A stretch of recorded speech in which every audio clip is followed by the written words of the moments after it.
Il y a 300 millions d'années, la Terre respirait différemment. Pas au sens figuré, littéralement. L'atmosphère contenait environ 35% d'oxygène, contre 21% aujourd'hui. Et cette différence, aussi abstraite qu'elle puisse paraître, avait transformé la vie sur Terre en quelque chose que notre cerveau refuse presque d'accepter. Imaginez une libellule. Vous en avez déjà vu une, posée sur un bord de fenêtre, légère, presque transparente. Maintenant, prenez cette image et multipliez-la. Pas par 2, pas par 5. Imaginez une libellule dont les ailes déployées atteignent 70 cm d'un bout à l'autre. Une envergure comparable à celle d'un faucon pèlerin.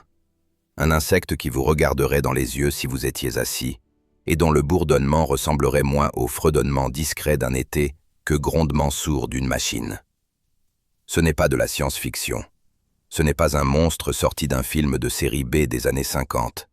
C'est Meganeura moni, un être réel, documenté, dont les fossiles ont été extraits des mines de charbon françaises à la fin du XIXe siècle. Et Meganeura n'était pas une anomalie. C'était une créature parfaitement adaptée à son monde. Un monde qui n'existe plus. La question qui hante les paléontologues depuis plus d'un siècle est simple à poser, mais vertigineuse à résoudre. Pourquoi ces géants ont-ils disparu? Pourquoi dans toute l'histoire de la vie sur Terre, ce moment précis, cette fenêtre de quelques dizaines de millions d'années, a-t-il produit des insectes d'une taille que la nature ne semble plus capable ou plus désireuse de reproduire? Et surtout, est-ce que quelque chose nous empêche définitivement d'assister à leur retour? Pour répondre à ces questions, il va falloir remonter très loin. Tellement loin que les continents que vous connaissez n'existent pas encore. Tellement loin que les arbres eux-mêmes sont une nouveauté biologique. Tellement loin que la forêt qui couvre la planète ressemble davantage à un cauchemar vert et humide qu'à quoi que ce soit que vous puissiez imaginer en fermant les yeux. Nous allons plonger dans le Carbonifère, et ce que nous allons y trouver va vous forcer à repenser tout ce que vous croyez savoir sur les limites du vivant. 360 millions d'années avant notre ère, la période Carbonifère commence. Pour comprendre ce monde, oubliez tout ce que vous associez à la notion de forêt. Oubliez les chênes, les bouleaux, les sous-bois tapissés de mousse douce. Ce que vous auriez vu en posant le pied sur la terre Carbonifère ressemblait à quelque chose entre la jungle et l'hallucination. Les continents étaient regroupés différemment. Ce qui deviendra l'Europe, l'Amérique du Nord et une partie de l'Asie formaient une seule masse terrestre traversant l'équateur, Euramerica, parfois appelée l'Eurussia. Plus au sud, les terres qui deviendront l'Afrique, l'Amérique du Sud et l'Antarctique commençaient à se souder en un autre bloc colossal. Entre ces deux mondes, des mers peu profondes, chaudes, boueuses, grouillantes de vie. Et partout, sur les terres émergées, une forêt. Pas une forêt au sens où nous l'entendons. Une forêt de lycopsides, des plantes à spores, cousines lointaines des prêles et des mousses d'aujourd'hui, mais qui atteignaient ici des hauteurs de 30 à 40 mètres. Des lépidodendrons, au tronc recouvert d'écailles géométriques parfaitement régulières, comme si la nature avait voulu imprimer un motif sur chaque arbre. Des sigillarias, aux colonnes lisses et massives qui s'élevaient vers un ciel chargé d'humidité. Des calamites, ancêtres des prêles modernes, mais hauts comme des immeubles de 3 étages. Ce n'était pas un paysage, c'était une cathédrale végétale sans architecte. Et cette forêt produisait quelque chose d'extraordinaire, quelque chose qui allait changer la chimie de toute une planète. Elle produisait de l'oxygène en quantité que la Terre n'avait jamais connue. Voici le mécanisme. Ces arbres carbonifères mouraient, tombaient dans les marécages qui couvraient une grande partie des terres basses, et là, ils ne se décomposaient pas. Pas complètement. Pas comme le font les arbres aujourd'hui. Parce que les bactéries et les champignons capables de dégrader la lignine, cette substance qui donne leur rigidité au tronc, n'existaient pas encore sous une forme efficace. La lignine était, en quelque sorte, un matériau que la biosphère n'avait pas encore appris à recycler. Résultat, les troncs s'accumulaient. Couche après couche, millénaire après millénaire. Ils se comprimaient, se transformaient lentement en tourbe, puis en quelque chose de plus dense, de plus sombre, de plus riche en carbone. En charbon. Le charbon que nous brûlons depuis 2 siècles dans nos centrales électriques est, pour l'essentiel, le cadavre de ces forêts carbonifères. C'est pour cela que cette période porte ce nom, carbone, partout. Mais voilà le paradoxe magnifique de ce processus. En enfouissant le carbone dans le sol, Plutôt qu'en le relâchant dans l'atmosphère, ces forêts privaient l'air de dioxyde de carbone tout en l'enrichissant massivement en oxygène. Des modèles géochimiques publiés notamment dans le journal Paléogéographie, Paléoclimatologie, Paléoécologie estiment que les concentrations en oxygène ont pu atteindre entre 30 et 35% au pic du Carbonifère, soit presque 1,5 fois la concentration actuelle. 35% d'oxygène dans l'air. Prenez un instant pour mesurer ce que cela signifie. L'oxygène est le carburant de la respiration. Plus il est concentré dans l'atmosphère, plus chaque bouffée d'air en apporte au tissu. Pour un organisme dont la taille est directement limitée par sa capacité à s'oxygéner, cela change tout. Cela change absolument tout. Et c'est ici que les insectes entrent en scène. Les insectes respirent d'une manière radicalement différente des vertébrés. Ils n'ont pas de poumons. Ils n'ont pas de sang qui transporte l'oxygène depuis des organes spécialisés jusqu'aux cellules. À la place, leur corps est parcouru d'un réseau de tubes microscopiques, les trachées, qui conduisent l'air directement depuis l'extérieur jusqu'aux cellules elles-mêmes. C'est un système d'une efficacité remarquable, mais avec une contrainte physique fondamentale. Plus l'insecte est grand, plus ces tubes doivent être longs, plus il devient difficile d'acheminer suffisamment d'oxygène jusqu'aux parties les plus profondes du corps. C'est cette contrainte qui fixe, dans notre atmosphère actuelle, la taille maximale des insectes. Une trachée ne peut diffuser l'oxygène efficacement qu'au-delà d'une certaine distance. Passé ce seuil, les cellules les plus éloignées suffoquent. La croissance s'arrête. Mais dans une atmosphère à 35% d'oxygène, ce seuil recule. L'oxygène est si abondant, si dense dans l'air, que les trachées peuvent alimenter un corps bien plus grand, bien plus massif, bien plus lourd. La contrainte physique ne disparaît pas, elle se déplace. Et dans cet espace gagné, la sélection naturelle a fait ce qu'elle fait toujours. Elle a expérimenté. Elle a expérimenté Meganeura. Elle a expérimenté Arthropleura, un mille-pattes terrestre qui atteignait 2,50 m de long et dont la carapace était large comme une poitrine humaine. Elle a expérimenté des éphémères géantes, des blattes de la taille d'une main ouverte, des scorpions aquatiques dont certaines espèces dépassaient 2 mètres. Le Carbonifère n'était pas seulement une époque de forêts extraordinaires. C'était l'âge des géants à 6 pattes, et parfois davantage. Une période où les règles du jeu évolutif avaient été réécrites par la chimie même de l'air, et où les insectes avaient saisi cette opportunité avec une précision que seule la sélection naturelle peut produire. Et pourtant, tout cela a pris fin. Pas brusquement, pas en un instant cataclysmique comme l'astéroïde qui effacera les dinosaures 180 millions d'années plus tard. Mais inexorablement, lentement, selon une logique que la Terre inscrivait dans ses propres cycles géologiques. Comment? Pourquoi? Et qu'est-ce que cela nous dit sur l'impossibilité d'un retour de ces géants dans notre monde moderne? C'est ce que nous allons démêler ensemble. Meganeura monier. Prenons le temps de vraiment regarder cette créature. Pas comme une illustration dans un manuel scolaire, pas comme une reconstitution floue dans un documentaire des années 90.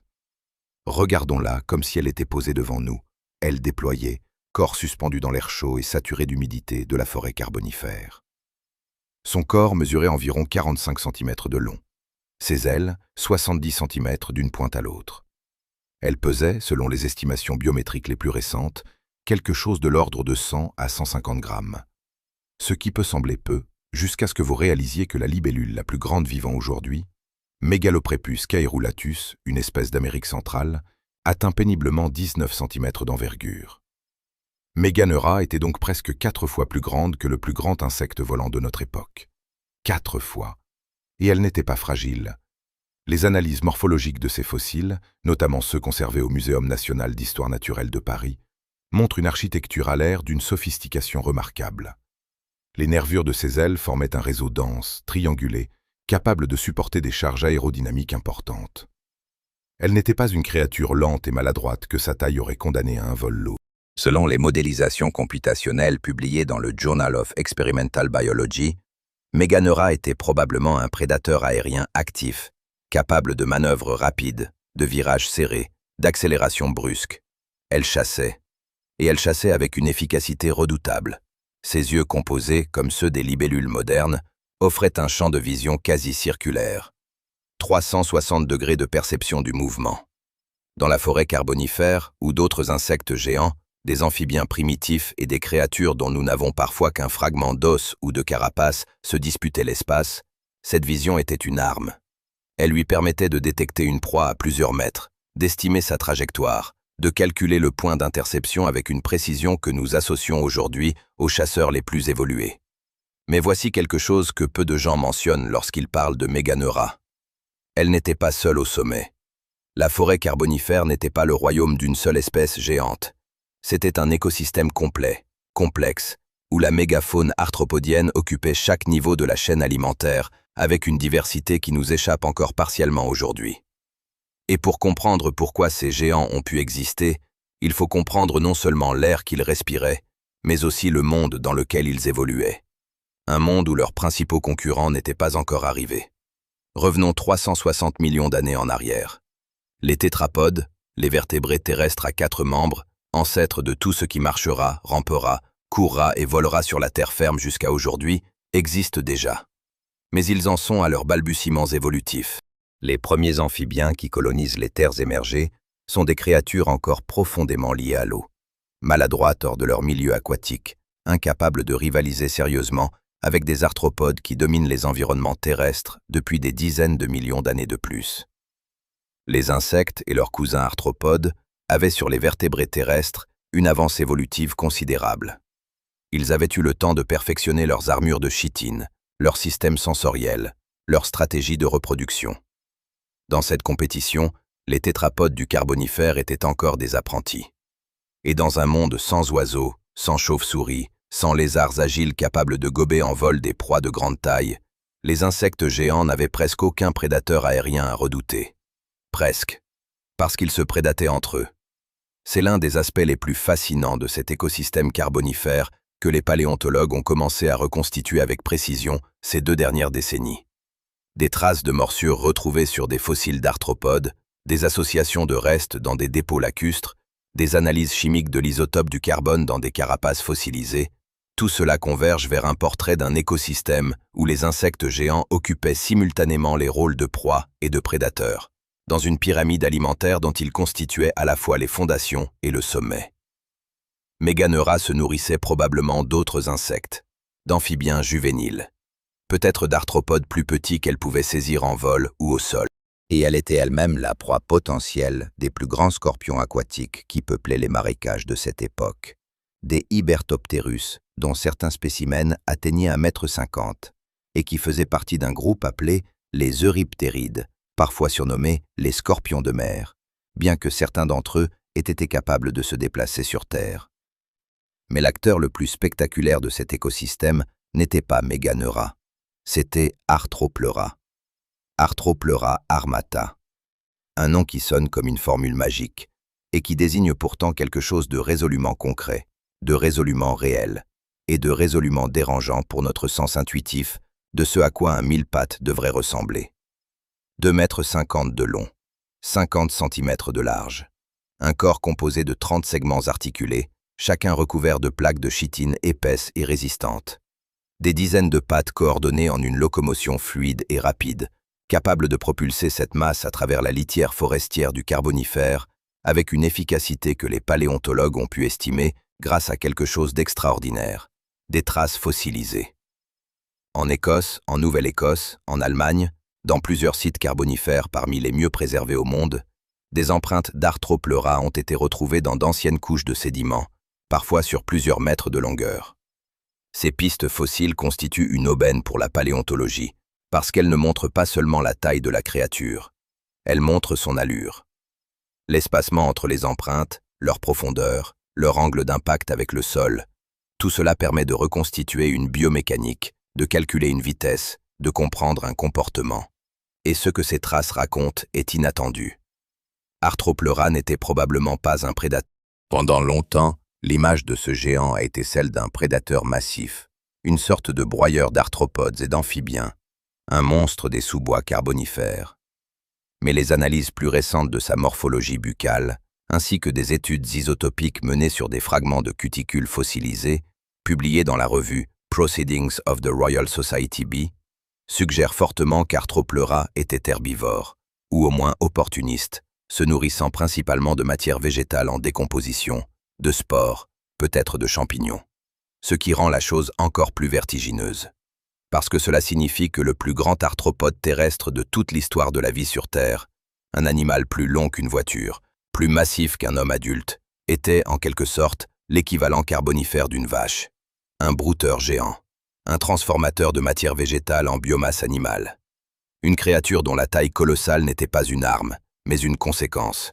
La conséquence directe d'une atmosphère exceptionnellement riche en oxygène, d'une forêt exceptionnellement productive, et d'une absence quasi totale de prédateurs capables de menacer un animal de cette taille. Dans ce monde, être grand n'était pas dangereux, c'était une stratégie. Et c'est précisément là que commence l'histoire de la disparition. Parce que toutes les stratégies ont une durée de vie. Et celle des géants arthropodiens allait bientôt rencontrer quelque chose que ni leur taille, ni leur armure, ni leur efficacité respiratoire ne pourraient contrer. Le monde allait changer. Pas d'un coup, pas avec l'éclat d'un astéroïde ou le grondement d'un supervolcan, mais avec la lenteur implacable des cycles géologiques. Une lenteur qui, à l'échelle humaine, ressemble à l'immobilité, mais qui, à l'échelle de la vie, est aussi inexorable que la marée. Et les géants n'avaient aucun moyen de le savoir. La fin a commencé par les arbres. C'est une ironie que la paléontologie apprécie particulièrement. Les mêmes forêts qui avaient rendu possible l'existence des géants arthropodiens portaient en elles le mécanisme de leur destruction. Comme si la vie avait semé, dans le sol même de son triomphe, les graines de son propre effondrement. Voici ce qui s'est passé. Pendant des dizaines de millions d'années, les forêts carbonifères avaient fonctionné selon un principe simple et radical. Produire sans recycler. Les arbres absorbaient le dioxyde de carbone, le transformaient en bois, mouraient, et ce bois s'accumulait dans les marécages sans se décomposer. Le carbone était piégé. L'oxygène s'accumulait. Et le cycle continuait, indifférent à ses propres conséquences. Mais la vie n'est pas statique. Elle évolue. Elle s'adapte. Elle trouve des solutions là où il n'y en avait pas. Et vers la fin du Carbonifère, il y a environ 300 millions d'années, quelque chose a commencé à changer dans les forêts. Des champignons, des organismes fongiques dont nous avons retrouvé des traces fossilisées dans des formations comme celle du bassin de Sarre, en Allemagne, ont commencé à développer les enzymes nécessaires pour dégrader la lignine. Ce n'était pas un événement soudain. Ce n'était pas une mutation unique qui s'est propagée en quelques générations. C'était un processus évolutif, lent, diffus, qui a mis des millions d'années à produire ses effets à l'échelle planétaire. Mais quand ces effets se sont manifestés, ils ont été dévastateurs pour l'écosystème carbonifère. Les arbres ont commencé à se décomposer. Vraiment se décomposer. Le carbone qu'ils avaient piégé pendant des millions d'années a recommencé à rejoindre l'atmosphère sous forme de dioxyde de carbone. Le mécanisme qui avait maintenu des concentrations en oxygène extraordinairement élevées pendant si longtemps s'est grippé, puis s'est inversé. Les niveaux d'oxygène ont commencé à baisser, lentement d'abord, puis de plus en plus nettement, selon une trajectoire que les géochimistes ont pu reconstituer grâce aux isotopes du carbone et du soufre piégés dans les sédiments de cette époque. Et en parallèle, quelque chose d'autre se produisait. Les forêts elles-mêmes changeaient. À mesure que le climat évoluait, plus sec, plus saisonnier, avec des variations de température plus marquées, les grandes forêts de lycopsides qui avaient couvert les terres basses carbonifères ont reculé. Les marécages se sont asséchés. Les lépidodendrons et les sigillaria, parfaitement adaptés aux conditions chaudes et humides qui avaient prévalu pendant si longtemps, se sont trouvés confrontés à un monde pour lequel ils n'étaient pas faits. Ils ont disparu, remplacés progressivement par d'autres types de végétation, des plantes à graines, les gymnospermes, mieux adaptés à des conditions plus sèches et plus variables. Cet effondrement des forêts carbonifères porte un nom dans la littérature scientifique. On l'appelle le Carboniferous Rainforest Collapse, l'effondrement de la forêt tropicale carbonifère. Un événement climatique majeur survenu il y a environ 307 millions d'années, documenté notamment dans une étude publiée dans la revue Geology par les chercheurs Howard Falcon Lang et William D. Michele, qui ont cartographié avec précision la fragmentation progressive de ces forêts en îlots de plus en plus isolés, séparés par des zones arides que ces plantes ne pouvaient pas coloniser. Pour les insectes géants, cet effondrement a représenté un double choc. D'un côté, la dégradation de leur habitat. Les grands marécages forestiers où Arthropleura se déplaçait, où Meganeura chassait, où des dizaines d'autres espèces géantes avaient trouvé leur équilibre écologique, Tout cela se fragmentait, se réduisait, se transformait en quelque chose de moins accueillant, de moins productif, de moins oxygéné. De l'autre côté, la baisse de l'oxygène atmosphérique. Cette baisse n'a pas tué les insectes géants directement, comme un poison foudroyant. Ce n'est pas ainsi que fonctionne l'évolution. Ce qu'elle a fait, c'est déplacer le seuil de viabilité. Dans une atmosphère appauvrie en oxygène, maintenir un corps géant alimenté par un système trachéen est devenu progressivement plus coûteux, plus difficile, plus désavantageux. Les individus légèrement plus petits, dont les trachées n'avaient pas besoin de transporter l'oxygène aussi loin, survivaient mieux, se reproduisaient mieux, transmettaient leurs gènes plus efficacement. Sur des milliers, puis des dizaines de milliers de générations, la taille moyenne des populations a diminué. Pas parce que les grands individus mouraient brutalement, mais parce que les petits réussissaient mieux. La sélection naturelle, indifférente et mécanique, faisait son travail dans le sens inverse de ce qu'elle avait fait pendant les millions d'années précédentes. C'est ce que les biologistes évolutifs appellent une pression de sélection inversée. Et c'est l'une des forces les plus puissantes et les plus invisibles que la nature possède. Mais l'oxygène et le climat ne sont pas les seuls coupables. Parce qu'à la même époque où les forêts carbonifères s'effondraient et où les niveaux d'oxygène commençaient leur descente, un autre acteur faisait une entrée discrète sur la scène évolutive. Un acteur dont l'impact sur les insectes géants allait s'avérer, à long terme, aussi décisif que tous les changements atmosphériques combinés. Les reptiles. Les premiers reptiles, les amniotes, ces vertébrés dont l'œuf peut se développer hors de l'eau, étaient apparus à la fin du Carbonifère, il y a environ 310 à 320 millions d'années. Leurs fossiles les plus anciens proviennent de formations comme celle de Joggins en Nouvelle-Écosse, un site aujourd'hui classé au patrimoine mondial de l'UNESCO, où des troncs d'arbres fossilisés ont livré des squelettes de Hylonomus lieli, un petit reptile de 20 cm à peine, insectivore, agile et porteur d'une innovation biologique qui allait changer le monde. L'œuf amniotique. Une coquille imperméable qui permettait à l'embryon de se développer dans sa propre réserve de liquide, sans dépendre d'un point d'eau. Cette invention évolutive a libéré les vertébrés de leur dépendance aux milieux humides et leur a ouvert les portes de tous les environnements terrestres, y compris ceux que les insectes géants avaient colonisés sans concurrence sérieuse pendant des millions d'années. Au début, Hylonomus et ses semblables ne représentaient pas une menace existentielle pour les arthropodes géants. Un animal de 20 cm ne chasse pas Arthropleura, mais il chasse de plus petits insectes, et ce faisant, il commence à réorienter les flux d'énergie dans l'écosystème. Il occupe des niches que les arthropodes tenaient seuls. Il introduit une forme de compétition nouvelle, verticale, qui va s'intensifier au fil des millions d'années suivantes. Et cette compétition allait s'accélérer de manière spectaculaire à l'entrée dans la période permienne. Il y a 290 millions d'années, le Carbonifère laisse place au Permien. Le monde est méconnaissable comparé à ce qu'il était 100 millions d'années plus tôt. Les grandes forêts de lycopsides ont largement disparu. Les niveaux d'oxygène continuent leur descente. Les modèles géochimiques, comme le modèle GeoCarbSulf, développé par Robert Berner de l'université Yale, suggèrent qu'ils ont pu tomber à moins de 15% au cours du Permien, bien en dessous du niveau actuel. 15% d'oxygène. Dans une atmosphère aussi pauvre, les insectes de grande taille ne sont pas seulement désavantagés. Ils sont physiologiquement menacés. Le système trachéen, cette merveille d'ingénierie biologique qui avait permis à Meganeura de voler et à Arthropleura de ramper, devient une prison pour les grands corps.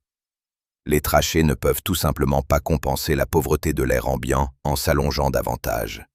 La physique de la diffusion gazeuse ne le permet pas. Les géants arthropodiens n'avaient nulle part où aller.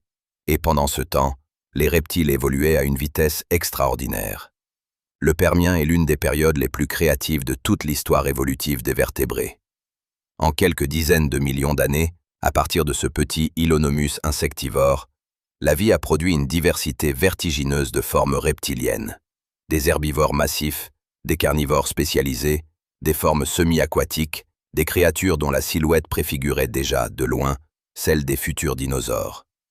Et parmi eux, des prédateurs de plus en plus efficaces, de plus en plus rapides, de plus en plus capables de capturer des proies arthropodées de grande taille. La fenêtre évolutive qui avait permis l'existence des insectes géants se refermait. Pas d'un claquement, mais avec la lenteur implacable d'une porte massive dont les gonds rouillent depuis des millions d'années. Il y a un détail que les paléontologues mentionnent rarement dans les vulgarisations sur cette période, et qui mérite pourtant qu'on s'y arrête. Arthropleura a survécu plus longtemps qu'on ne le pensait initialement. Des fossiles attribués à ce genre ont été retrouvés dans des formations du début du Permien, ce qui suggère qu'il a persisté pendant plusieurs millions d'années après l'effondrement des grandes forêts carbonifères. Ce n'était plus le géant de 2,50 m du Carbonifère.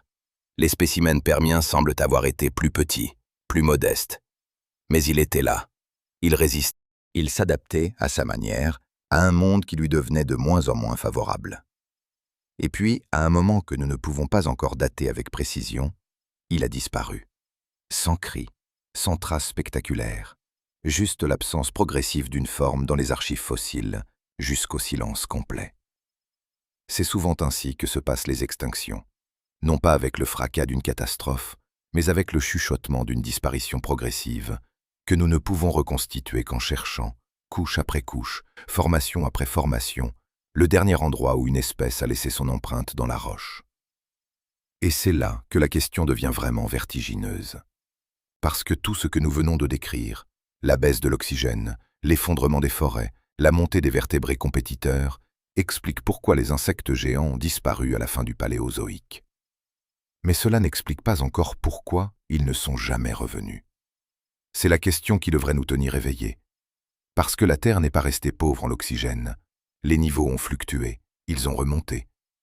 À certaines périodes du Mésozoïque, ils ont même frôlé des concentrations comparables à celles du Carbonifère. Et pourtant, aucun insecte géant n'est réapparu. Aucun méganeurin n'a émergé des forêts jurassiques. Aucun arthropleura n'a laissé ses traces dans les sédiments crétacés. Pourquoi? Pour répondre à cette question, il faut comprendre quelque chose de fondamental sur la manière dont fonctionne l'évolution. Quelque chose que l'on résume parfois par une formule simple, mais dont les implications sont vertigineuses. L'évolution ne revient pas en arrière. Ce principe porte un nom. On l'appelle la loi de Dollo, formulée par le paléontologue belge Louis Dollo à la fin du XIXe siècle. Elle stipule qu'un organisme ne peut pas retrouver exactement un état ancestral une fois qu'il l'a perdu. L'évolution n'est pas un curseur que l'on peut faire glisser dans les deux sens. C'est un processus unidirectionnel, accumulatif, profondément dépendant de ce qui a précédé. Mais la loi de Dollo seule ne suffit pas à expliquer l'absence des géants arthropodiens dans les périodes suivantes. Parce que cette loi parle de structures anatomiques précises, d'organes, de membres, de caractéristiques morphologiques complexes, pas nécessairement de la taille en général. La taille, en théorie, peut évoluer dans les deux sens. Les archives fossiles en témoignent abondamment. Alors qu'est-ce qui a vraiment empêché le retour des géants? La réponse est à chercher dans quelque chose de moins romantique que l'atmosphère ou la géologie. Quelque chose de plus prosaïque, de plus mécanique, de plus brutal dans sa logique. Les vertébrés. Revenons au Trias, il y a 250 millions d'années. La grande extinction permienne, l'événement d'extinction le plus dévastateur de toute l'histoire de la vie, qui a éliminé jusqu'à 95% des espèces marines et 70% des espèces terrestres, vient de se produire. La biosphère est en ruine. Les niches écologiques sont vides. Les grandes forêts sont détruites. L'atmosphère est toxique, appauvrie en oxygène, chargée de dioxyde de carbone volcanique. Dans ces conditions, on pourrait imaginer que les insectes, plus résistants que bien d'autres groupes, capables de survivre à des conditions extrêmes, prolifiques dans leur reproduction, auraient pu saisir cette opportunité pour reconstruire quelque chose ressemblant au monde carbonifère. Ils ne l'ont pas fait, parce que les vertébrés étaient là aussi, appauvris, réduits, mais présents. Et dans la course à la recolonisation qui a suivi la grande extinction permienne, les vertébrés ont eu une longueur d'avance décisive. Non pas parce qu'ils étaient intrinsèquement supérieurs aux arthropodes, mais parce qu'ils possédaient quelque chose que les insectes n'avaient pas et ne t'auront jamais de la même manière. Des poumons. Des poumons et un système circulatoire fermé, avec un cœur qui pompe un sang riche en hémoglobine jusqu'aux cellules les plus éloignées du corps. Ce système est, dans des conditions d'oxygène bas ou variables, infiniment plus efficace que le système trachéen des insectes. Il peut s'adapter à des concentrations en oxygène bien plus faibles. Il peut maintenir de grands corps actifs dans des atmosphères que les insectes géants auraient trouvées irrespirables. C'est cet avantage physiologique fondamental qui a permis aux vertébrés de reconquérir rapidement les niches de grands prédateurs et de grands herbivores après l'extinction permienne, et de les conserver ensuite de manière de plus en plus hermétique à travers le Trias, le Jurassique et le Crétacé. Les dinosaures qui émergent au Trias ne sont pas simplement de grands animaux. Ils sont les héritiers de 250 millions d'années d'optimisation évolutive d'un plan corporel qui excelle précisément là où les arthropodes géants sont vulnérables. Leurs poumons, et notamment le système de sacs aériens que l'on retrouve chez les dinosaures saurischiens, ancêtres des oiseaux, sont d'une efficacité respiratoire extraordinaire, capables d'extraire l'oxygène de l'air avec une efficacité bien supérieure à celle des poumons de mammifères. Dans ce contexte, imaginez qu'un insecte tente d'atteindre la taille d'Arthropleura dans le Jurassique. Il se heurterait instantanément à deux obstacles insurmontables. Le premier est physiologique. Avec des niveaux d'oxygène stabilisés autour de 25 à 26% au Jurassique, des estimations établies notamment par les travaux de Robert Berner et ses collaborateurs publiés dans la revue American Journal of Science, le système brachéen atteint ses limites pour des corps très grands. Mais cette limite n'est pas aussi contraignante qu'au Permien. Elle permet, en théorie, des tailles plus importantes que celles que nous observons aujourd'hui. Ce qui signifie que le premier obstacle n'est pas absolument prohibitif. C'est le second qui l'est. Le second obstacle est écologique. Dans la forêt jurassique, un arthropode géant qui tenterait d'occuper la niche de grands herbivores se retrouverait en compétition directe avec des sauropodes de plusieurs dizaines de tonnes. La niche est prise, verrouillée, défendue par des millions d'années d'adaptation et de spécialisation vertébrée. Un arthropode qui tenterait d'occuper la niche de grands prédateurs terrestres se heurterait aux allosaures, aux cératosaures, aux métriacanthosaures, des machines de chasse perfectionnées, rapides, puissantes, dotées de sens acérés et d'un cerveau capable d'apprentissage et d'adaptation comportementale. La niche des grands prédateurs est occupée, solidement, profondément, avec une efficacité que les arthropodes ne peuvent pas contester à égalité. Mais il y a quelque chose d'encore plus subtil en jeu. Quelque chose que les chercheurs en biologie évolutive ont commencé à documenter sérieusement ces 20 dernières années et qui touche à la notion de contrainte évolutive. Pour qu'un insecte géant réapparaisse, il ne suffit pas que les conditions atmosphériques redeviennent favorables. Il faut que la lignée qui produit cet insecte géant ait conservé la capacité génétique de le faire. Or, pendant les 300 millions d'années qui nous séparent du Carbonifère, les lignées d'insectes ont évolué sous des pressions de sélection qui ont systématiquement favorisé des corps plus petits.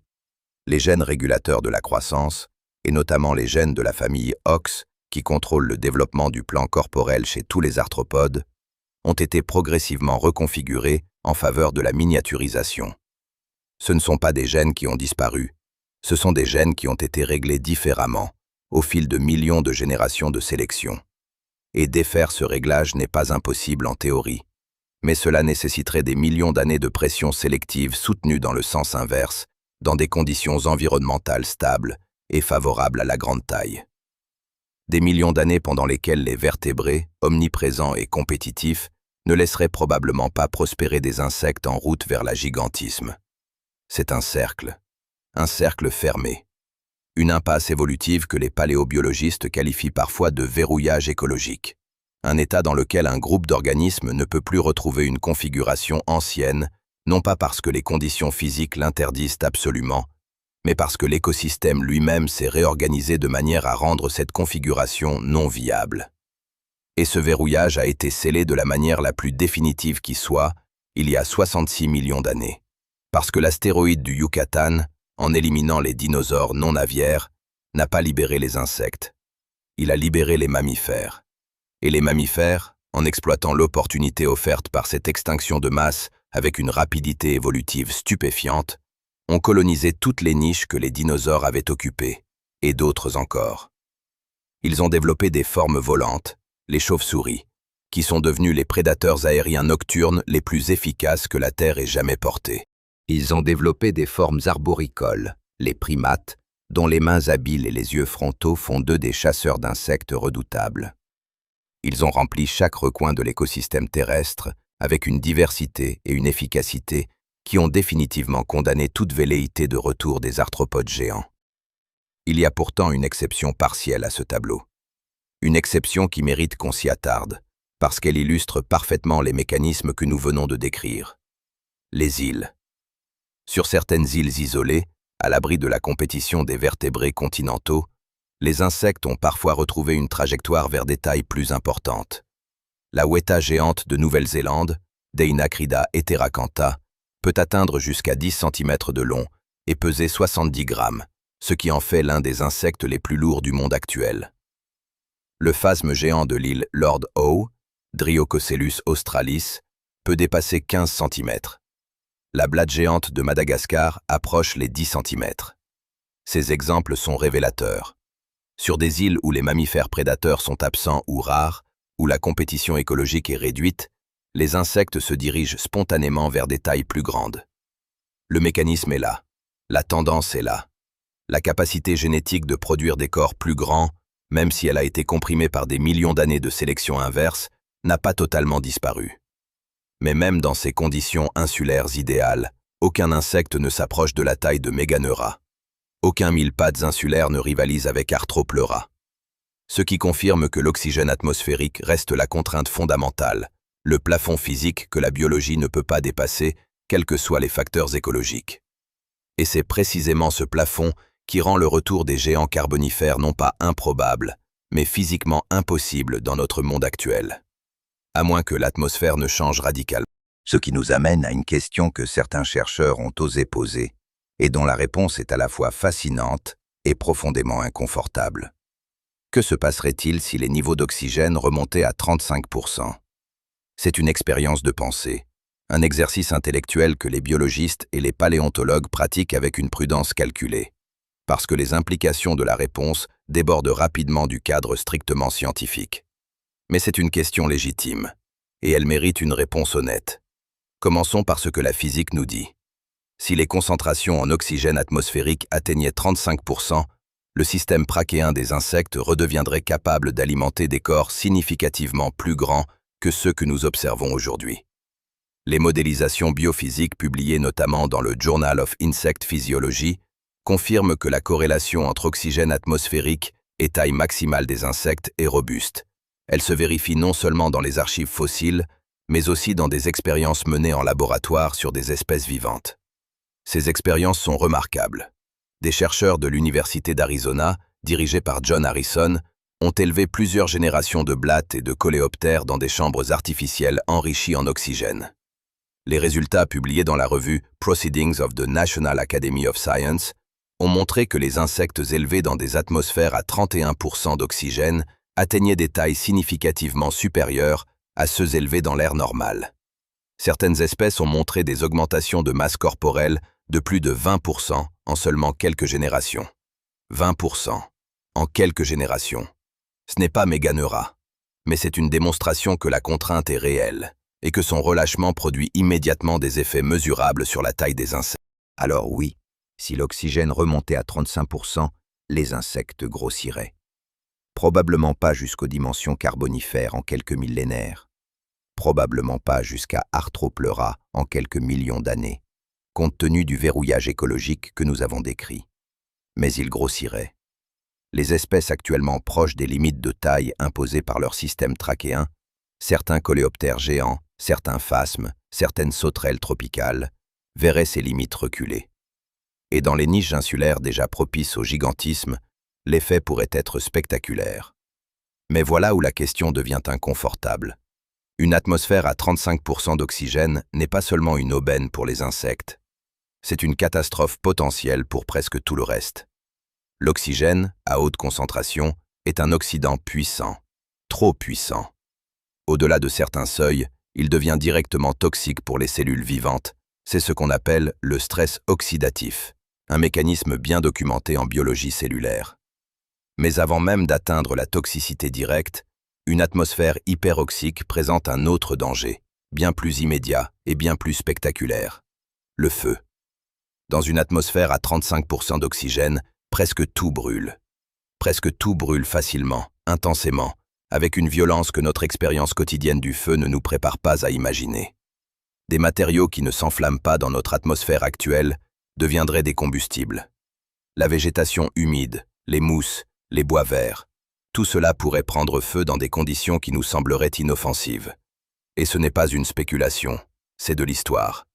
Les archives géologiques du Carbonifère contiennent des quantités importantes de fusain, du charbon de bois fossile, produit par des incendies anciens. Ces dépôts de fusain, retrouvés dans des formations carbonifères sur tous les continents, témoignent d'une fréquence et d'une intensité des incendies forestiers bien supérieures à ce que nous connaissons aujourd'hui. Des études publiées dans la revue Paléogéographie, Paléoclimatologie, Paléoécologie ont montré que ces incendies carbonifères pouvaient être déclenchés par n'importe quelle source d'ignition, un éclair, la chaleur du soleil sur une surface réfléchissante, peut-être même la friction entre des branches dans le vent. Une planète à 35% d'oxygène est une planète perpétuellement au bord de l'embrasement. Pour que les insectes géants reviennent, il faudrait donc accepter un monde radicalement différent du nôtre, un monde plus chaud, plus instable, plus violent dans ses cycles de destruction et de régénération. Un monde qui ressemblerait, à bien des égards, à ce que le Carbonifère était réellement. Non pas le paradis vert et tranquille que l'on imagine parfois, mais un environnement d'une intensité extrême, parcouru d'incendies, saturé d'humidité, peuplé de créatures dont la taille nous rappellerait à chaque instant que nous ne sommes pas au sommet de la chaîne alimentaire. Mais restons dans notre monde réel, dans notre atmosphère à 21% d'oxygène, dans notre planète du 21e siècle. Parce qu'il y a une dimension de cette histoire que nous n'avons pas encore abordée. Une dimension qui concerne directement notre présent et peut-être notre avenir. La question n'est pas seulement pourquoi les insectes géants ont disparu. La question est aussi ce que leur disparition nous dit sur la fragilité des systèmes qui permettent à la vie d'atteindre des formes extraordinaires. Pensez-y ainsi. Le gigantisme arthropodien du Carbonifère n'était pas un accident. Ce n'était pas une anomalie statistique, une erreur de la nature qui s'est corrigée d'elle-même. C'était la réponse parfaitement cohérente d'un groupe d'organismes à un ensemble de conditions environnementales précises et exceptionnelles. Des conditions qui ont mis des dizaines de millions d'années à se mettre en place, qui ont persisté pendant des dizaines de millions d'années supplémentaires et qui se sont effondrées en un temps géologiquement bref sous l'effet conjugué de plusieurs facteurs interdépendants. Ce que cela nous dit, c'est que la vie ne produit pas ses formes les plus extraordinaires dans la stabilité. Elle les produit dans des fenêtres, des périodes où un ensemble de conditions inhabituelles coïncident de manière à ouvrir des possibilités évolutives normalement fermées. Ces fenêtres s'ouvrent, et elles se referment. Le Carbonifère était une fenêtre, elle s'est refermée. Et la question que certains biologistes commencent à poser, prudemment, en choisissant leurs mots avec soin, est la suivante. Sommes-nous en train, par nos propres activités, de modifier suffisamment la composition de l'atmosphère terrestre pour ouvrir de nouvelles fenêtres? Pas nécessairement dans le sens d'une augmentation de l'oxygène. Nos activités industrielles vont plutôt dans le sens contraire pour certains paramètres. Mais dans le sens d'une modification profonde et rapide des conditions atmosphériques et climatiques qui, historiquement, ont toujours produit des réorganisations majeures de la biosphère. Nous ne verrons pas de méganeura dans nos jardins dans un avenir prévisible. Les contraintes physiques, écologiques et évolutives que nous avons décrites le garantissent avec une certitude qui dépasse largement le cadre de la spéculation. Mais la leçon du Carbonifère est peut-être ailleurs. Elle est dans la démonstration que la vie, donnée suffisamment de temps et les bonnes conditions, est capable de produire des formes d'une étrangeté et d'une magnificence qui défient notre intuition. Des formes que nous ne pouvons connaître que par les traces qu'elles ont laissées dans la roche, des empreintes de pattes dans un sédiment devenu pierre, des nervures d'ailes fossilisées dans un charbon vieux de 300 millions d'années, des fragments de carapace qui parlent encore, si on sait les écouter, d'un monde d'une richesse que nous avons du mal à imaginer. Et elle est dans le rappel que ces formes, aussi parfaites qu'elles aient été dans leur contexte, étaient fragiles, dépendantes d'un équilibre atmosphérique, forestier, climatique qui pouvait se défaire, qui s'est défait, qui se défait toujours, à des rythmes et selon des mécanismes que nous commençons seulement à comprendre. Revenons aux mines, parce que c'est là que tout a commencé.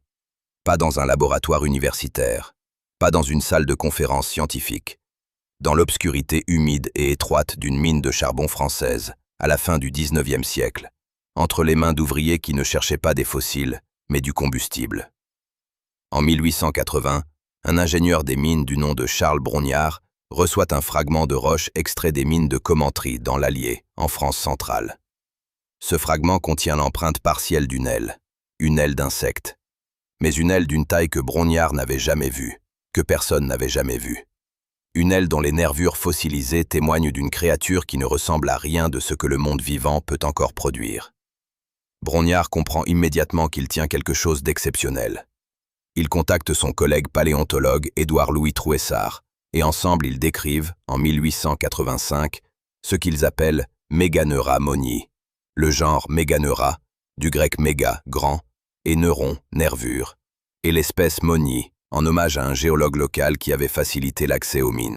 Cette description inaugurale est un moment charnière dans l'histoire de la paléontologie des insectes, parce qu'elle oblige la communauté scientifique à accepter quelque chose de profondément dérangeant pour ses intuitions, que les insectes, ces créatures que nous associons instinctivement à la petitesse, à la discrétion, à l'invisibilité presque, ont un jour dominé les airs avec des corps dont la taille rivalise avec celle des oiseaux actuels de grande envergure.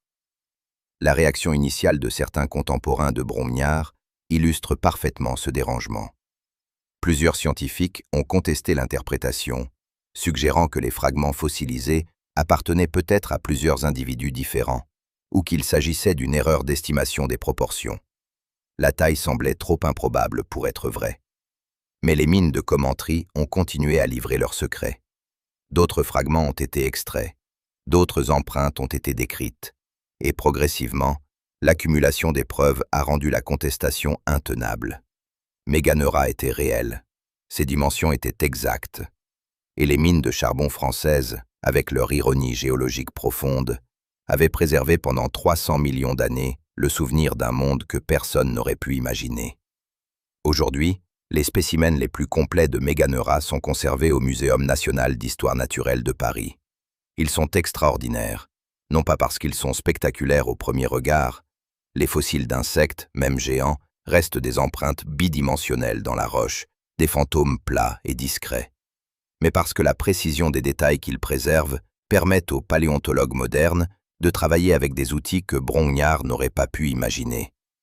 Le scanner à rayons X, la microtomographie computérisée, la spectroscopie de fluorescence X, la modélisation tridimensionnelle par ordinateur. Ces technologies ont transformé notre compréhension de Meganeura au cours des 2 dernières décennies. Des équipes de recherche, notamment à l'Université de Poitiers et au Muséum national d'histoire naturelle, ont appliqué des techniques d'imagerie haute résolution à des fragments fossilisés qui avaient été considérés comme peu informatifs depuis leur découverte. Et ce qu'ils ont trouvé dans ces empreintes apparemment simples a profondément enrichi le portrait de cette créature. La structure interne des nervures alaires, par exemple, révèle une sophistication biomécanique remarquable. Les nervures principales de Meganeura ne sont pas de simples tubes rigides. Elles présentent une architecture en treillis, avec des renforts transversaux disposés selon des angles qui maximisent la résistance aux contraintes aérodynamiques tout en minimisant la masse. C'est le même principe que celui qui guide la conception des ailes d'avions modernes. La sélection naturelle et l'ingénierie humaine ont convergé, à 300 millions d'années d'écart, vers des solutions structurelles remarquablement similaires. Ces analyses ont également permis de préciser l'écologie de Meganeura. La morphologie de ces pièces buccales, reconstituées à partir de fragments partiels, suggère un prédateur généraliste, capable de capturer et de consommer des proies de taille variable. Les analyses de la courbure de ses griffes tarsales indiquent une capacité à s'agripper fermement à des branches ou à des proies en mouvement. Et la structure de ses yeux composés, estimée à partir de la courbure de la surface cornéenne fossilisée, suggère un champ de vision frontal légèrement amélioré par rapport aux libellules modernes, ce qui pourrait indiquer une meilleure estimation de la distance, une capacité accrue à juger la profondeur dans des environnements forestiers complexes. Meganeura n'était pas une libellule géante. C'était quelque chose de distinct, de plus sophistiqué, de plus adapté à un monde que les libellules modernes n'ont jamais connu. Et c'est ici que se pose une question que les paléontologues débattent encore aujourd'hui, avec une vivacité qui témoigne de l'incomplétude de nos connaissances. Meganeura était-elle vraiment la plus grande créature volante de son époque? La réponse honnête est que nous ne savons pas. Les archives fossiles des insectes carbonifères sont extraordinairement incomplètes. Les insectes, contrairement aux vertébrés, ne possèdent pas d'os. Leur corps est soutenu par une exosquelette de chitine qui se décompose rapidement dans la plupart des conditions environnementales. Pour qu'un insecte se fossilise, il faut une combinaison de circonstances particulièrement favorables. Une mort dans ou près d'un milieu de sédimentation fine, un enfouissement rapide, une chimie des eaux qui inhibe la décomposition, et des millions d'années de conditions géologiques stables qui préservent le fossile sans le détruire. Ces circonstances sont rares, exceptionnellement rares. Ce que nous avons extrait des mines carbonifères du monde entier ne représente très probablement qu'une infime fraction de la diversité réelle des insectes de cette époque. Des espèces entières, peut-être des lignées entières, ont existé, prospéré et disparu sans laisser la moindre trace que nous ayons retrouvée. Il pourrait très bien avoir existé des insectes volants encore plus grands que Meganeura, des créatures dont nous ne soupçonnons même pas l'existence, des formes que nous ne pouvons pas imaginer parce que nous n'avons aucun indice de leur présence. C'est une pensée vertigineuse, et c'est une pensée caractéristique de la paléontologie, cette science qui travaille en permanence avec l'incertitude, qui construit ses portraits du passé à partir de fragments et d'inférences, et qui doit constamment rappeler à ses praticiens que l'absence de preuve n'est pas la preuve de l'absence.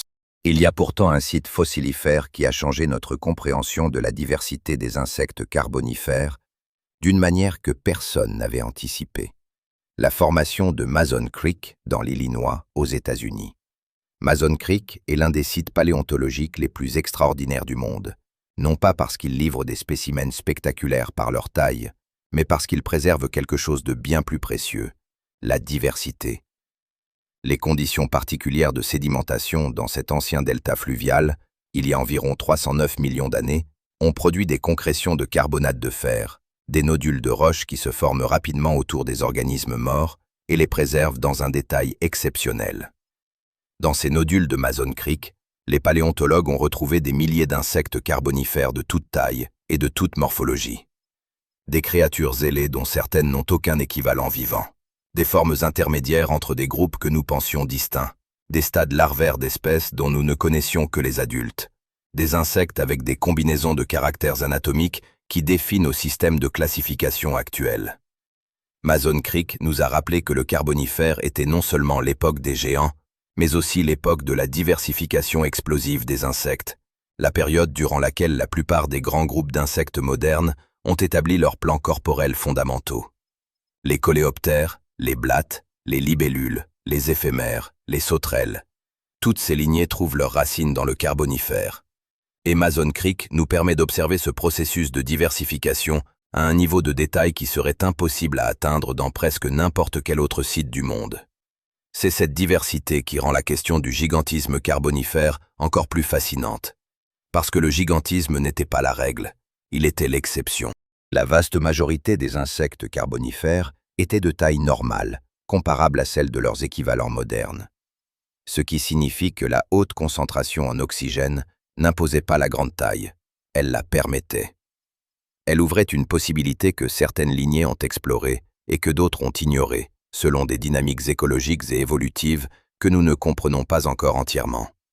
Pourquoi certaines lignées ont-elles exploré le gigantisme et pas d'autres? Pourquoi les libellules ont-elles produit Meganeura, tandis que d'autres groupes d'insectes volants de la même époque restaient dans des gammes de taille modeste? Pourquoi les mille-pattes ont-ils produit Arthropleura, tandis que leurs cousins les scorpions terrestres ne semblent pas avoir atteint des tailles comparables?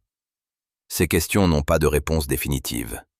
Elles pointent vers des interactions complexes entre physiologie, écologie, comportement et hasard évolutif que nous sommes encore loin de démêler complètement. Et c'est précisément là, dans cet espace d'incertitude, que réside la beauté de cette histoire. Parce que Meganeura et Arthropleura ne sont pas seulement des curiosités paléontologiques. Ils ne sont pas seulement des exemples spectaculaires de ce que la vie peut produire dans des conditions inhabituelles. Ils sont des fenêtres ouvertes sur les mécanismes profonds qui gouvernent l'évolution de la vie sur notre planète, sur les relations entre atmosphère et biologie, sur la manière dont les écosystèmes se construisent, se maintiennent et s'effondrent, sur la contingence fondamentale de la vie, le fait que les formes qu'elle produit ne sont pas inévitables, mais dépendent d'une cascade de conditions qui auraient pu être différentes à chaque étape. Si les champignons capables de dégrader la lignine étaient apparus 50 millions d'années plus tôt, les forêts carbonifères ne se seraient peut-être jamais accumulées. L'oxygène n'aurait pas atteint 35%. Méganera n'aurait peut-être jamais existé. Si les vertébrés amniotes avaient été moins compétitifs dans la recolonisation post-permienne, les insectes auraient peut-être eu une seconde chance. Si l'astéroïde du Yucatan avait frappé 10 mètres plus loin dans l'espace, avait manqué la Terre, les mammifères n'auraient peut-être jamais explosé en diversité, et les insectes auraient peut-être trouvé des niches moins verrouillées. La vie est une succession de hasards contraints, de possibilités ouvertes et fermées par des forces que nul organisme ne contrôle et qu'aucun ne peut anticiper. Méganera ne savait pas que son monde allait disparaître. Elle chassait, pondait, mourait, comme tous les êtres vivants l'ont toujours fait. Et dans cette indifférence totale à sa propre impermanence, il y a quelque chose qui ressemble étrangement à une leçon. Pas une leçon morale, la nature n'en donne pas, mais une leçon de perspective. Nous existons dans notre propre fenêtre, un moment géologique précis, avec ses concentrations atmosphériques particulières, ses températures, ses niveaux d'oxygène, sa distribution des continents, sa structure des écosystèmes. Un moment qui a rendu possible notre existence, notre complexité, notre civilisation.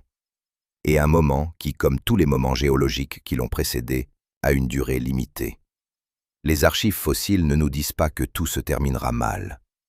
Elles nous disent que tout se transforme, que les formes qui semblent les plus stables, les plus dominantes, les plus irremplaçables, les lycopsides du Carbonifère, les dinosaures du Crétacé, les insectes géants qui peuplaient un monde que nous pouvons à peine imaginer, sont toujours à un niveau fondamental, provisoire. Et que dans les couches de roches que nous n'avons pas encore découvertes, dans les formations que nous n'avons pas encore fouillées, dans les fossiles qui attendent encore d'être extraits de leurs gangs de pierre, il y a des histoires que nous ne connaissons pas encore, des créatures dont nous ignorons l'existence, des écosystèmes dont nous ne soupçonnons pas la complexité. La paléontologie n'est pas une science du passé, c'est une science de la découverte perpétuelle. Chaque fossile est une révision potentielle de tout ce que nous croyons savoir. Chaque formation géologique est une bibliothèque dont nous n'avons lu que quelques pages arrachées. Et quelque part, peut-être dans une mine que personne n'a encore explorée, dans une strate carbonifère encore intacte sous nos pieds, il y a l'empreinte d'une créature qui rendrait Méganera elle-même insignifiante. Nous ne le savons pas. C'est pour cela que nous continuons à chercher. 300 millions d'années. Prenez un instant pour mesurer ce chiffre. Non pas comme une abstraction, mais comme une réalité physique. Chaque morceau de charbon que vous avez jamais tenu dans vos mains était, avant de devenir roche, une partie de ce monde. Un tronc de lépidodendron, une racine de sigillaria, la litière d'une forêt que Méganera survolait et qu'Arthropleura traversait de son pas lourd et régulier. Ce carbone que nous brûlons depuis 2 siècles dans nos centrales électriques, ce carbone qui chauffe nos maisons et alimente nos industries, c'est le carbone du Carbonifère. C'est le carbone de ce monde disparu. Nous brûlons des forêts vieilles de 300 millions d'années. Il y a quelque chose de presque sacré dans cette idée, et quelque chose de profondément ironique. Parce que c'est précisément cet acte, libérer dans l'atmosphère le carbone que les forêts carbonifères avaient si soigneusement enfoui, qui modifie aujourd'hui la composition de l'air que nous respirons. Pas dans le sens d'une augmentation de l'oxygène, mais dans le sens d'une augmentation du dioxyde de carbone. Un retournement du mécanisme original, accéléré par nos propres mains, à une vitesse que la géologie n'avait jamais connue. Mais laissons la politique de côté. Ce n'est pas le sujet de cette histoire. Le sujet, c'est ce qui reste. Qu'est-ce qui reste, concrètement, de l'âge des insectes géants? Qu'est-ce que le temps a préservé de ce monde extraordinaire, et qu'est-ce qu'il a irrémédiablement effacé? La réponse est à plusieurs niveaux. Le premier niveau est matériel, les fossiles, les empreintes, les fragments de carapace et d'ailes préservés dans la roche noire des mines de charbon européennes et américaines. Ces archives sont précieuses, mais elles sont aussi cruellement incomplètes. Les estimations les plus prudentes suggèrent que nous n'avons fossilisé et découvert qu'une fraction infime, peut-être moins d'1%, de la diversité réelle des arthropodes carbonifères. Ce qui signifie que pour chaque Méganera que nous connaissons, il y a peut-être 100 espèces que nous ne connaîtrons jamais.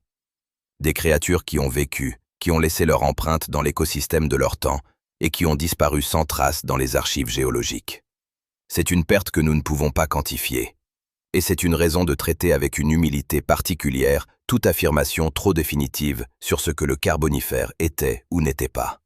Le deuxième niveau est génétique, et c'est ici que l'histoire devient véritablement surprenante. Les insectes géants du Carbonifère ont disparu, mais leurs descendants sont toujours là. Les libellules, l'ordre des odonates, sont l'une des lignées d'insectes les plus anciennes et les plus conservées évolutivement. Les libellules modernes ressemblent, dans leur plan corporel fondamental, à leurs ancêtres carbonifères d'une manière que peu d'autres groupes d'animaux peuvent revendiquer. Leur système de vol, leur morphologie alaire, leur stratégie de chasse aérienne, tout cela a été maintenu avec une remarquable stabilité pendant 300 millions d'années. Dans chaque libellule qui chasse au-dessus d'un étang aujourd'hui, dans chaque éclair bleu ou vert qui traverse votre jardin en été, il y a quelque chose de Meganeura. Pas ses dimensions, pas sa masse, mais son architecture, sa logique, son efficacité fondamentale comme prédateur aérien. L'évolution a conservé le plan. Elle a seulement réduit les dimensions. Et les descendants d'Arthropleura, les mille pattes modernes, les diplopodes, sont également des survivants d'une lignée ancienne, bien que leur histoire évolutive soit plus complexe et moins directement liée au groupe carbonifère. Ils ont perdu la taille de leur ancêtre légendaire, mais ils ont conservé l'essentiel, la segmentation, la multiplication des pattes, le comportement détritivore, la capacité à exploiter la matière végétale en décomposition d'une manière que peu d'autres groupes peuvent rivaliser. Il y a donc une continuité, une ligne ininterrompue de vie qui relie les géants carbonifères aux créatures discrètes qui peuplent nos jardins et nos forêts aujourd'hui. Une continuité que nous ne voyons pas parce que les dimensions ont changé, mais qui est inscrite dans chaque cellule, chaque gène, chaque structure moléculaire de ces organismes. Le troisième niveau est atmosphérique, et c'est peut-être le plus poignant. L'oxygène que vous respirez en ce moment, cet oxygène à 21% qui maintient votre cerveau en activité, votre cœur en mouvement, votre conscience en éveil, est le produit de milliards d'années de photosynthèse. Il a été produit par des algues, par des mousses, par des fougères, par des lycopsides carbonifères, par tous les organismes photosynthétiques qui ont existé depuis que la vie a inventé la chlorophylle.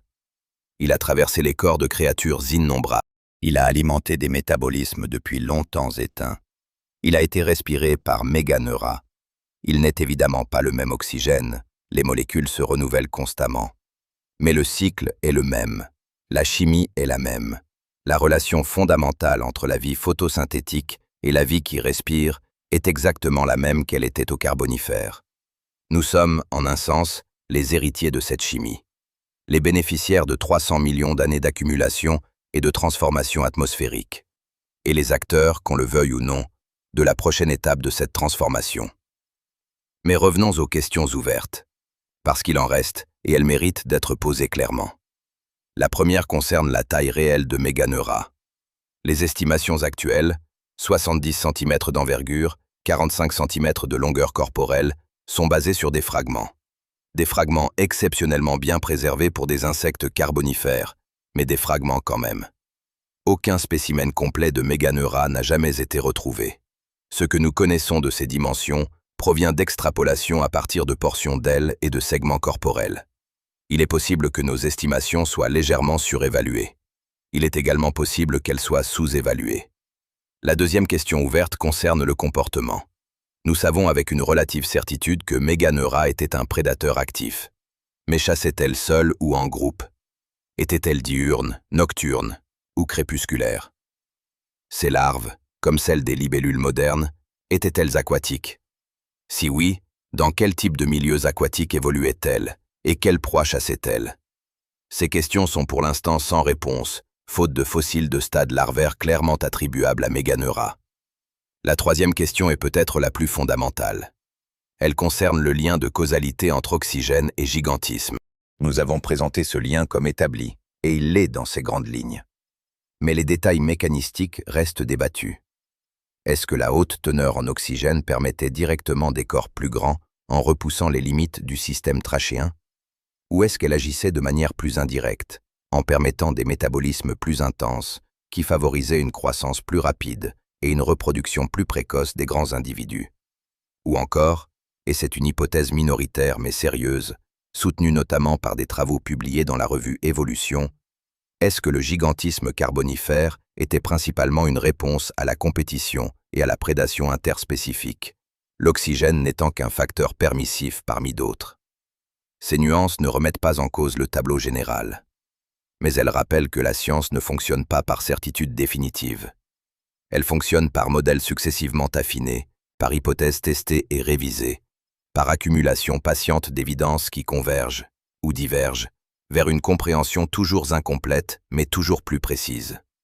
Et c'est cette incomplétion qui rend la paléontologie vivante, qui rend chaque nouvelle fouille potentiellement révolutionnaire, qui fait que demain matin, quelqu'un pourrait extraire d'une mine de charbon galloise ou d'une formation carbonifère chinoise un fossile qui obligerait à réécrire des pans entiers de ce que nous croyons savoir sur les insectes géants. Ce n'est pas une métaphore, c'est arrivé, ça arrivera encore. Il y a un dernier aspect de cette histoire que je veux vous laisser. Pas un fait, pas une donnée, une image. Quelque part dans ce qui est aujourd'hui la France centrale, il y a 300 millions d'années, une libellule de 70 cm d'envergure se pose sur un tronc couvert d'écailles géométriques au bord d'un marécage chaud. L'air est épais, saturé d'humidité, chargé d'une odeur de végétation en décomposition et d'oxygène en excès. Dans ce marécage, des amphibiens primitifs se déplacent avec lenteur. Dans la litière, à quelques dizaines de mètres, un mille-pattes de 2 mètres progresse sans se presser, indifférent à tout. Le ciel est d'un bleu légèrement différent d'une autre, une nuance imperceptible produite par une atmosphère à la composition légèrement différente. Cette libellule ne sait pas qu'elle est exceptionnelle. Elle ne sait pas qu'elle vit dans une fenêtre. Elle ne sait pas que cette forêt, cet air, ce marécage, ce moment précis de l'histoire de la Terre, tout cela est provisoire. Elle chasse, elle vole, elle existe avec toute l'intensité que la vie est capable de produire. Et 300 millions d'années plus tard, quelqu'un sort son empreinte d'une mine et commence à comprendre. Si cette histoire vous a fasciné autant qu'elle me fascine, si vous vous posez des questions sur d'autres périodes, d'autres géants, d'autres fenêtres évolutives que la Terre a ouvertes et refermées, dites-le dans les commentaires. Quelle époque voudriez-vous explorer? Quel monstre disparu voudriez-vous comprendre? Quelle extinction, quelle apparition, quelle transformation de la vie sur cette planète vous tient éveillé la nuit? Les archives fossiles sont infinies, et nous n'avons fait qu'effleurer la surface. Quelle apparition, quelle transformation de la vie sur cette planète vous tient éveillé la nuit? Les archives fossiles sont infinies, et nous n'avons fait qu'effleurer la surface.